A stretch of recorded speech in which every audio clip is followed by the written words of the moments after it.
మేమైతే వినాయకుడికి మొక్కుకొని మా గిరి ప్రదక్షిణ అయితే స్టార్ట్ చేసినాము. మేము నైట్ 11 o'clockకి స్టార్ట్ చేసినాము. రూమ్కి వచ్చే వరకు ఎర్లీ మార్నింగ్ 4:30 ఏమో అయింది. సో నేను, మా హస్బెండ్, మా ఆడపడుచు వాళ్ళ హస్బెండ్, మా అక్క వాళ్ళ కొడుకు అయితే వెళ్ళినాము గిరి ప్రదక్షిణకి. ఇంకా మా ఆడపడుచు, మా అక్క, మా అత్తయ్య, మా కోడల పాప అయితే వీళ్ళు 4 members ఆటోలో వెళ్ళిండ్రు. అండ్ మేము అరుణాచలం వెళ్ళేసి వచ్చినప్పటి నుంచి మేము మండే ఫాస్టింగ్ ఉంటున్నా. మా హస్బెండ్ నాన్ వెజ్ తిన్నాడు.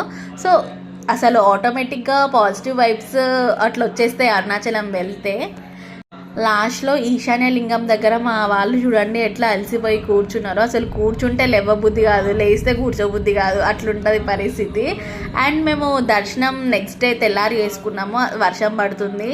అసలు మస్తు అనిపించింది. ఆ వెదర్ వ్యూ అయితే కేక ఉండే. అండ్ చచ్చేలోపు ఒక్కసారైనా అరుణాచలం తప్పకుండా పోవాల్సిందే, అట్లుంటుంది పోతే.